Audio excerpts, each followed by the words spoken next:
Welcome to Energetics with Kim and Veronica, where we invite you to nourish the energy of your inner why, your inner healing, magic, prosperity, your curiosity, clarity, playfulness. Welcome home. Hello, everyone. Welcome to the next episode of Energetics. And I am Veronica, and I'm joined by my beautiful partner, Kim Coleman. Hi, Kim. Hello. We're so excited today to have a beautiful guest with us, Emily Russell. Hi, Emily. Hi, I'm so excited to be here and talk with you guys today. We're so fun. It's so fun. And so for those of you who don't know Emily, just sharing with you a little bit about her. She is someone who embodies transformation from the inside out. She's a former high school biology teacher turned intuitive life coach. She's an energy worker and trauma-informed breathwork facilitator. And after spending many years climbing the ladder of trying to do it all, she hit functional burnout hard and used that as a launching pad for something that's just way more aligned for her. She built a life on intuition, nervous system nourishment, and ease over effort, which I love. That sounds so yummy. And she guides women now who are done with hustling for their worth and who are ready to come home to themselves. She facilitates retreats and coaching and online programs, and she helps women regulate their nervous systems, reconnecting to their inner knowing and creating lives that feel just as good on the inside as they do on the outside. And her work is all about creating a deep sense of internal safety, because when your body feels safe, your creativity, your joy, your magnetism expand in a way that's effortless. And she is walking proof for all of us. So thank you, Emily, and welcome. Thank you so much. And thank you for the intro. Of course. So there's so many ways that we could go with this conversation, but we've decided to hone in on a bit of a focus, and we'll just see where we go. We're always open to the energy and consciousness that comes through. Kim and I always say that, every person that's listening or watching, even if it's just for a few minutes, is really contributing to whatever comes through today. So really grateful to everyone who's participating in this discussion, either listening or watching, even if it's just for a little bit. And we decided we would talk about safety as a gateway and how creating nervous system security unlocks your full potential. So Emily, do you have any thoughts on where you want to kick us off with that? Oh my gosh. Okay, let's start there. Like you said, there's so many places we could go, but I want to take, if this seems like an abstract concept, is maybe put it in a form like a personal story of an example that I think can relate to a lot of people listening. So when we think about, if you're listening to this podcast, you're interested in transformation, I would imagine, right? And in energetics. So we don't consciously think of it a lot of the time, but what's happening in our bodies is we have this amazing system called our nervous system, right? And what it's doing all the time, it's scanning our environment to see, are we safe? Are we okay? Its main job it's first and foremost is to keep us safe and alive. And that's awesome, right? We're very glad it's doing that. But it kind of is functioning like a security camera. And if you've ever had, a security camera out in your backyard and it goes off and it lets you know, someone's there, but it's not really a person. It's like a bunny that's running in your backyard or something. Same thing with our nervous system. It's scanning all the time and sometimes reading our present day modern environment, things as threats when they're actually not, right? And so when we are alerted to a threat, everything in our body is going to we just have to survive and live. And the problem is in today's society, the things that happen all the time, like traffic or a fight with a partner or our system, literally, that's an ancient part of our brain. So it doesn't understand 10,000 emails or traffic. It just goes, oh, threat, and then takes away your resources, like your higher cognitive thinking, your access to your intuition and your knowing, sensuality, digestion, immune system, healing. All of that goes out the window, because if that is the threat like your brain thinks it is, like a saber-toothed tiger about to eat you, all that stuff is not important. It's our main focus. We want 100% of our energy going to survival. So that's going on all the time, right? And so in order for us to create change and have transformation, our nervous system actually needs to be in a state of everything's good. Like, we're safe. There are no threats. And you've probably experienced that if you've ever had, it could be a massage, it could be an energetic session, it could be a therapy session, somewhere where you're working with someone. And when you feel a sense of safety with that person, and there's a lot of levels of safety. There's one physical safety, like, is the room I am safe? Like, is the ceiling going to fall in, or is there an earthquake about to happen? You're unconsciously scanning for that all the time. But then there is relational safety, right? Like, do I feel safe with this person? And emotional safety, meaning like, in this environment, am I okay to have stuff come up? Like, do I feel in a place where I'm resourced to handle it? Is this person I'm with in a resourced, and do I trust them to handle it? And then almost like, I'll call it spiritual safety, but a connection to something bigger. So like, it could be, I feel connected to the earth. It could be the universe or God. But when those are all in place, it creates an ideal environment. And that's when we have an experience or a session or something, because your body is able to go, okay, I can relax. There's no threat here. And when the nervous system is safe, then you have access to true, like, it basically wires your system for true change and growth. Like, your nervous system switches, your brain state shifts, your neurological pathways open up, and you're able to actually expand into areas of uncomfort and newness and growth from a place of feeling resourced and safe. So it's kind of like a weird paradox. Like, the more safe you feel, you can venture and transform, because you have the resource, like a baseline, to go off and explore and experience that. Wow. I love how you explained that and how you shared that.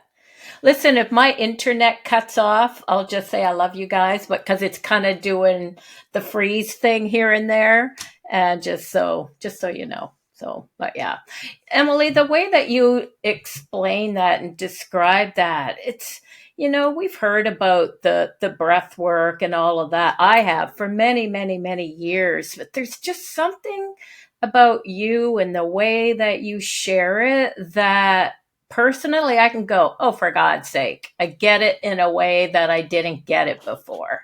And I want you to know that. So thank you so much. Thank you. Because it kind of takes. Thank you for that. You're welcome. It's so true. It kind of takes just breathe to a whole different level for me, the way you explain it. Like, do you know what I mean? Like, it's, yeah, because so many times people say, oh, just take a breath, just breathe. And it's like, right? It's like, yeah, but it's like, why? I mean, there's a part of us, like, we want to know, or at least I'm wired this way. Like, I want to know what I'm doing, like, what's actually going on. Because if I even get a little bit of that, I'm like, oh, well, now I know why it's valuable. And so for some people, they can just take a deep breath and breathe and feel it and go, well, that makes me feel better. I also like to, I think it's the teacher in me, like, coming together and getting to explain some of these things in a way like that it can land in an embodied sense. Like, oh, I get that. Like, I've had an experience with someone where I felt that safety, and wow, I did experience a shift. And then if you've ever had an experience where one of those things is lacking, I know I for sure have had a time where I'm like, whoa, I don't actually trust this person and I don't feel safe. And even sometimes that's cognitive. Sometimes it's outside of your conscious awareness. If you're picking up on other clues, because we're aware of energies, and something is telling you, wait, not safe here. Like, it's either this person or the surrounding. It might not even be them, but something your system is reading. Your body is going to switch modes and go into like protection rather than receptivity, right? It's kind of like you go into bracing mode. And from there, that's what we cannot receive, because we're in like, I must protect myself, which makes sense. And all of this, again, is going on automatically. It's not our fault when we switch these states. There's something in the environment telling us that it's safe or not safe. And that's where, like you said, Kim, breathing is one way, because our nervous system doesn't know the difference between being safe and feeling safe. So if we can input feelings of safety, it switches us in to the relaxed receptive state of the nervous system. So it's really cool. We can reverse engineer that state so that if you have something that's like, oh my God, I'm going into freak out and panic. Okay, now let's use something like the breath to go, hey, actually, we're not going to die. Like we're actually not under threat here. So this like person that cut in front of me or this fight with my boss, like, hey, we got inputted with something that seemed like a threat. Now let's use some inner tools we have because we have a body. That's what I love about it. It's so simple to then give more input to the system to go, whoa, let's get out of this reactive state and back into receptive. So would you say that that is something that one would practice as a practice, as opposed to just doing it when the poop is hitting the fan in your life? Do you know what I mean? It's like, would that be a practice? Because I listened to your podcast, and oh my God, listeners, you got to listen to her podcast if you haven't. And the one that I listened to, you were like, because there's breathing when somebody says, oh, just breathe. Okay, I'm breathing all the time. Mm-hmm. But then there's a particular style of breathing. And so would you say, and I know that, so there's a how. It's not just take a breath. We're doing that unconsciously on autopilot all the time. Did my internet cut off? No, you're good. I think I might have cut off. Did I cut off? I'm like, okay, I'll be quiet now and you guys talk so that if my internet... In and out. We hear you. I'm okay. We're hearing you. All right. You're in and out, perhaps. Okay. Maybe it'll stabilize. So yeah, Emily, one of the things that, so I like where Kim's going with this question. I can see where she's going. So one of the things that that Kim and I talk a lot about, and that's been really true for us, is that it starts with awareness, right? It starts with noticing, right? And so I'm curious about for you personally, and also all the clients that you work with, I think probably a big component of this is really like understanding what's happening to our body. And then the next thing would be like learning how to read your own body, right? So learning how to read how your body reacts so that you know when you're in the fight and flight, because sometimes, like you said, it's happening automatically. So a lot of us, especially if we're kind of new to this type of work or these conversations, maybe it's just so happening automatically, we don't even understand how the signals in our body, if you will. So I'm curious if you have, a process for identifying, and if in your experience, are there similar things? Is it always like a tightness in the stomach and, I don't know, in the shoulders, or do you find that it's very vast and that we're very different in terms of once we start to notice these signals that they can be quite different person to person? I love that. This is such a great question. So let's start. I want to start with saying our breath and the pattern that we naturally have. Like you said, we're breathing all the time without, thank goodness, we don't have to think consciously to breathe. But what's cool about the breath, it is one of the things we can consciously change. So I can't easily consciously change my heart rate or my body temperature, other things that the nervous system runs automatically, but I can change my breath. But when we kind of take a baseline and just go, well, how am I breathing just right now? Which I'll walk us through that in a minute.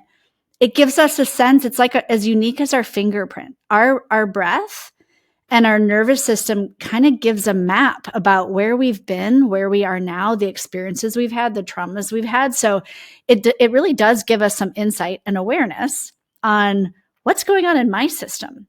And it's important to know that because, as you mentioned, Veronica, we're all different.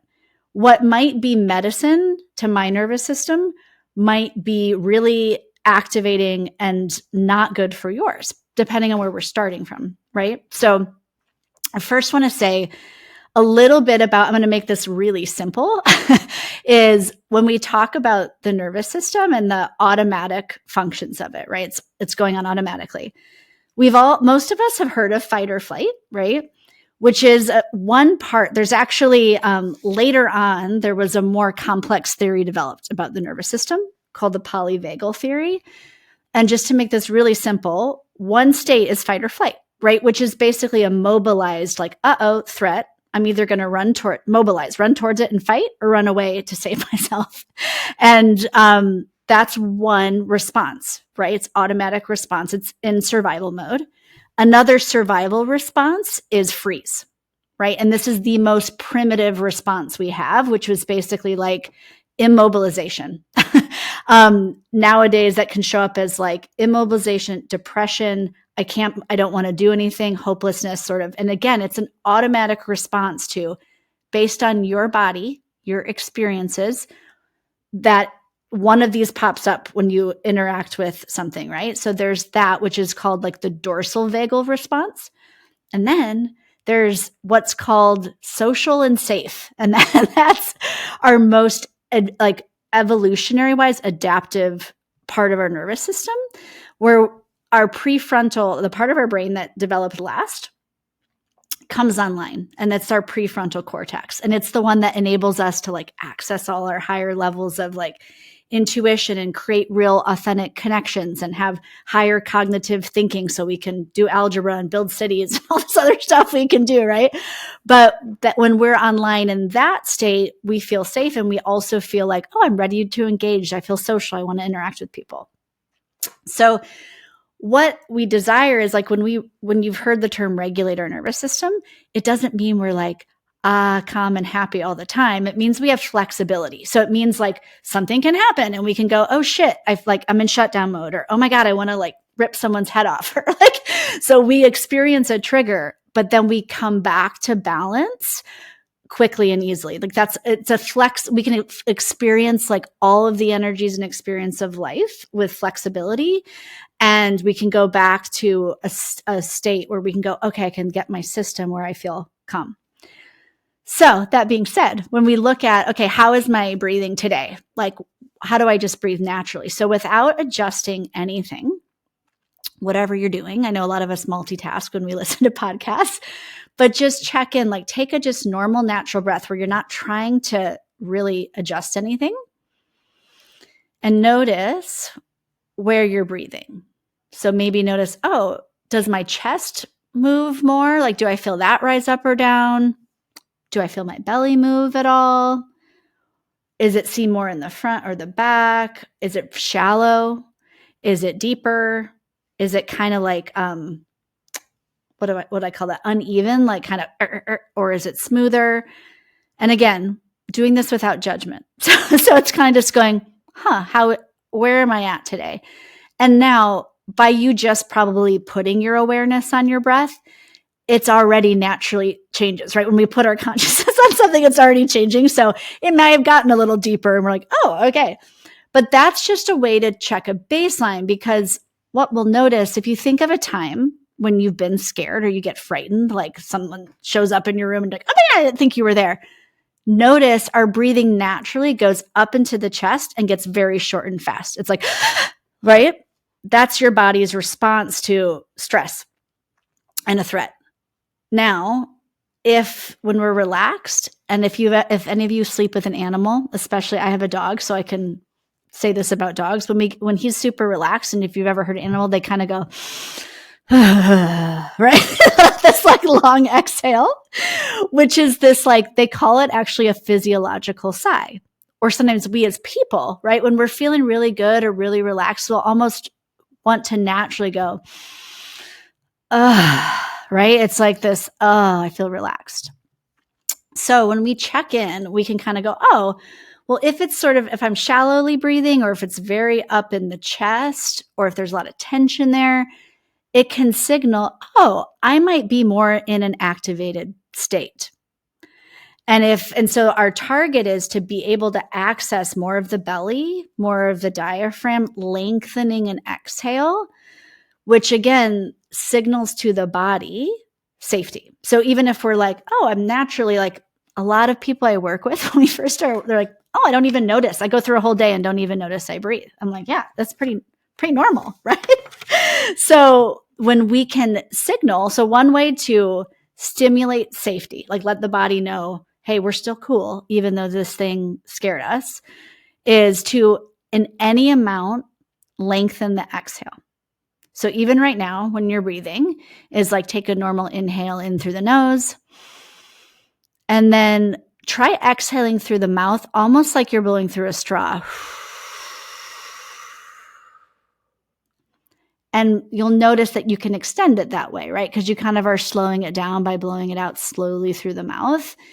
When we extend the exhale, it's automatically information into the nervous system to shift into that rest and digest and heal mode. It's like, oh, we don't breathe long exhales when we're running from a saber-toothed tiger. So it's like inputting that information in, which is really cool. And then also that kind of like dog, like the physiological sigh is the fastest reset. So if someone cuts you off in traffic or you have something that like startles you or you have an argument, taking just 3 breaths of like inhale through the nose and letting out some sigh or some noise on the exhale. So like,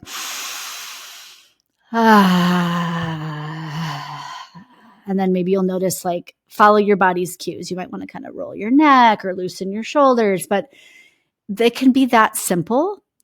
And absolutely, like I would suggest having a longer prep, like maybe, okay, I'll wake up and I'll do 3 minutes where I lengthen my exhale, and that could be the easiest thing is I'll inhale for a count of 2 and then I'll see if I can double it. Exhale it for 4 and maybe do a minute of that, a couple minutes. But it's nice to have those in the moment things too. Like, okay, something stressful happened. I'm going to do a couple of those, 3 of those like deep sigh breaths to let the body know, hey, let's shift back into a different state. I love it. I love it. I'm just like, Kim, are you back? I'm like, so that was a lot. You're good. I am. I think so. Am I back? I can see you guys. Yeah. Those were such great examples and tools. Thank you. Yeah. Oh, and one I forgot, like, because I did mention like, hey, we breathe up in our chest when we're naturally scared. Another thing is just putting your awareness on your belly. And your diaphragm is that big muscle right underneath your rib cage, right? And so we tend not to breathe down in there unless we're maybe a singer or we've thought about it before. So even just going, okay, when I breathe in, direct your awareness into the belly first. Like almost try to breathe into the lower part of the lungs and bellies first. And then you'll notice, oh, I still have some space to breathe up in my chest. And when we consciously develop, now that's not going to be how you naturally breathe throughout your day. But I will say, the more you do that with conscious awareness, it strengthens your diaphragm's a muscle. So you'll start to, it builds like capacity there. And every time you breathe into the belly, you have this like super highway of a nerve called your vagus nerve, your main nerve that runs from your belly up into the brain.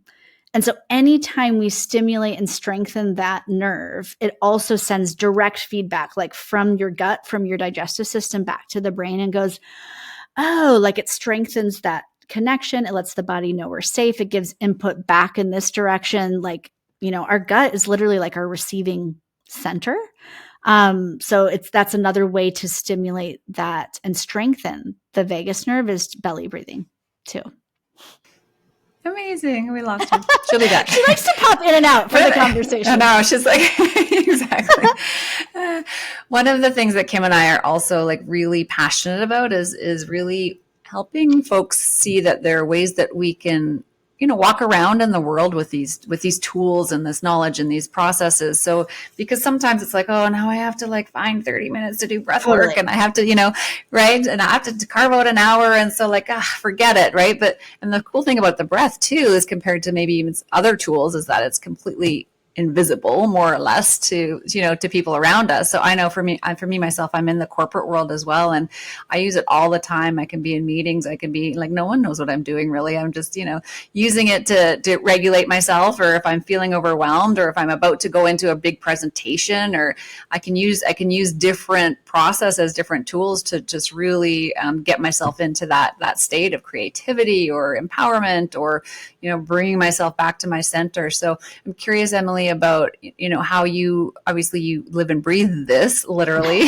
And so what does it look like for you in your day? Like, are you carving out 3 minutes in the morning or 10 minutes in the morning and then at night, and then you're kind of doing it throughout the day, or what does that look like for you? Yeah, I agree. Like, let's make things simple, because we don't want to start new, like, oh dear God, now I need to add another 30 minutes to my morning routine. Yeah, we're not going to do that. Right. So, and we may, after our body, we notice quite a difference. But what I love about breath work is if you've had difficulty like meditating, I will say breath work can be an easier doorway in, because it's giving your brain something to think about. Like I can think of my inhale, my exhale. So for those of us like myself that have a busy mind, breathwork can be an easier doorway in, which is great. It's free. It's completely accessible. You have access to it anytime. Even 3 breaths makes a difference, right? So it's kind of like, oh, wow. Okay. If I can wake up. So for me, I really do wake up, and before sitting up, I do 3 minutes of breath laying down. And I often just do that simple, like in through the nose for 2 and out through the mouth for 4. Something really simple just to get present in the body. So I may count in my head. Some of you may not like that. Sometimes I just put a hand on my heart and like kind of say hello to my body while I'm breathing. It can be really simple, right? Doesn't even have to be 3 minutes, but I tend to do like 3 to 5. If I have a longer time, I'll do longer. But it's a great way to start. And then I love to do it before bed as well. That can be a time, again, lengthening that exhale. The sighs I love to do, like I cue to my body, hey, it's bedtime.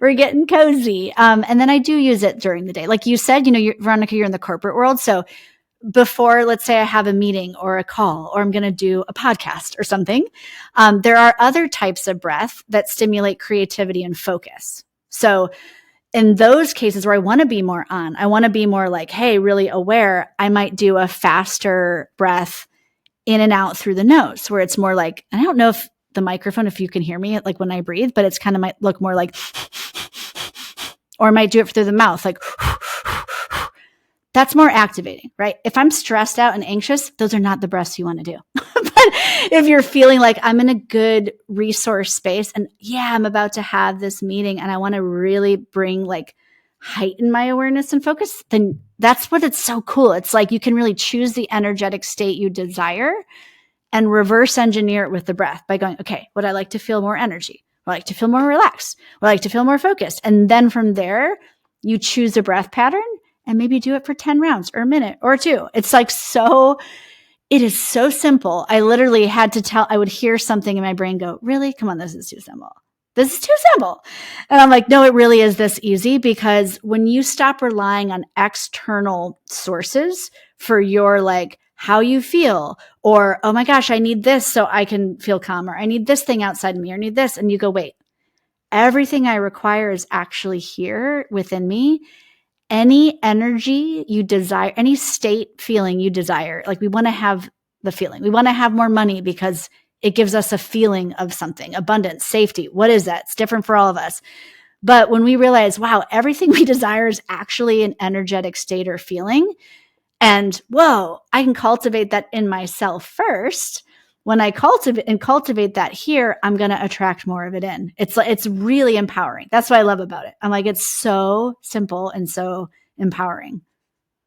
Me too. I feel the exact same way. It's been life-changing for me, and I've done a gazillion modalities, as you maybe have as well. Right? And it's one that's really stuck, and it made me really want to research what's happening physiologically, because it's like, to your point, it's so simple but so profound. Yeah. So I love that. Yeah.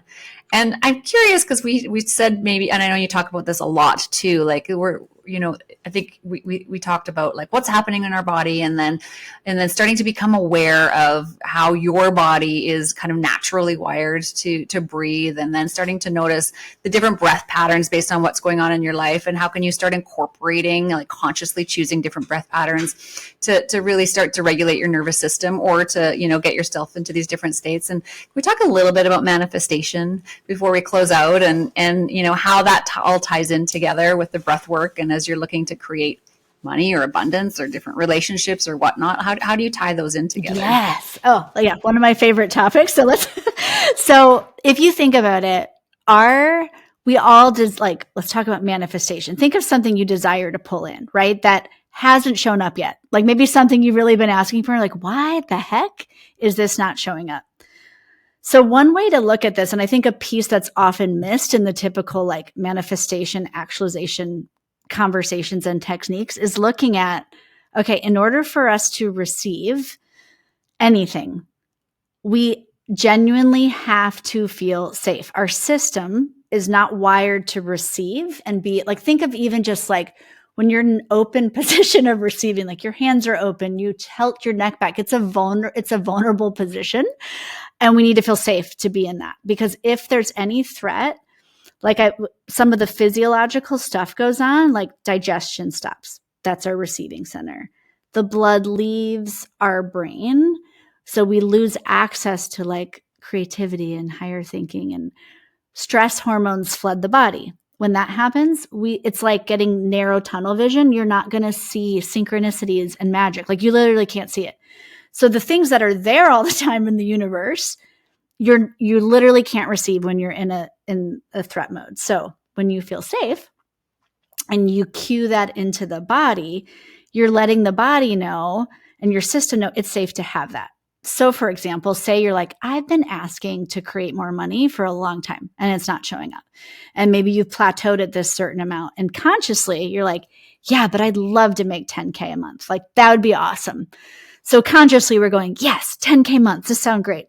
But if there's something in your unconscious mind of like why that would not be good, and who knows what that might be. It might be because someone in the family had a lot of money and lost it all, and they were like horribly, shamed for that. Or, I mean, gosh, the things could go on and on, right? Or if I had a lot of money, everyone's going to want to take it from me. Or if I have it, then I'm going to lose it, and then I'm going to look stupid. Or all of these things that somewhere in the background are playing that we might not be consciously aware of. So if that's running, then your nervous system is so wonderful. So it's going, hey, I don't want you to go through that. I'm going to protect you from that threat. So actually, this is where that idea of what looks like self-sabotage or why isn't this showing up? It's like your nervous system is protecting you, because it's like, hey, consciously you might think that sounds like a good idea, but there's a million reasons that's actually a threat, right? So what you can do is you want to let the body know. This is the magic of like, let's use our mind to our advantage. Our mind doesn't know the difference between something that's imagined and something that's actually taking place. So this is where things like visualization, and I want to say not all of us can say like, go, I'm great at visualizing. It can also be feeling the sense of like, what does like feeling $10,000 months, what does that do to your body? You could close your eyes and see yourself looking at opening up your bank account and seeing that amount in there. How does it feel in your body, right? You want to basically create and run you through the scenario of having the thing you are asking for, having that job, having that relationship, but like as many clues, like sensory cues you can put in that, like, what does it smell like? What does it feel like? What's your posture look like? All of it. And do that while you are physically feeling really safe and supported. So like I like to do this when I'm cuddled in my favorite little weighted blanket by the fire with my dog. And then I take some of those breaths we talked about, right? The long exhale, the physiological sigh. So I'm basically, as I'm playing this out in my head, I'm letting my system know, hey, this is different. We haven't had a 10K month. We haven't had a healthy relationship, whatever your thing is. And then you go, but look, it feels good in the body. And it feels safe. You're literally rewiring neural pathways to let your system know it's safe to have this, because that unconscious part of the mind, if we're not, it's running 95% of the show. So let's like bring it on board with us and go, hey, let me show you. This feels good. It's pleasurable. It's safe.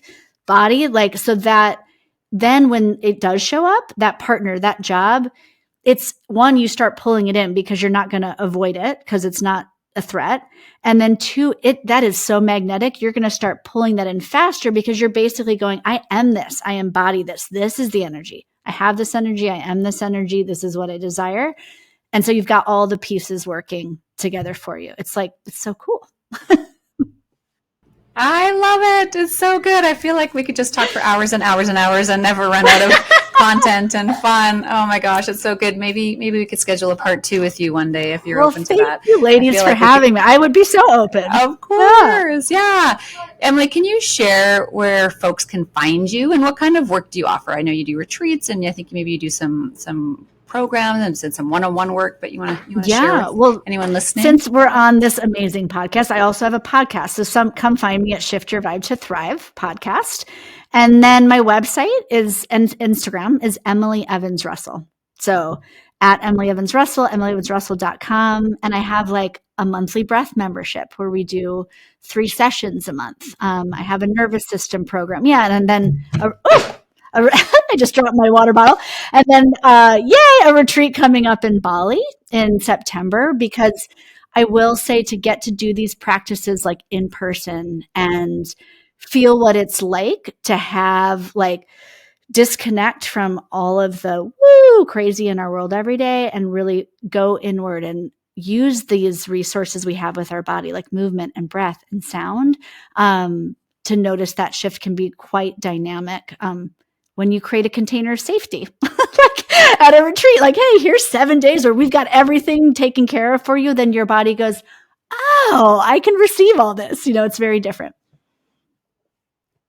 I love it. Well, thank you so much. You're such a gift. You're just a beautiful light, and you're the ability to be so light and fun and playful, but have all this knowledge and the practicality. Like you're a beautiful soul. So thank you so much for taking the time to be with us and our listeners. And Kim, do you have any final words before we wrap up? Are you there?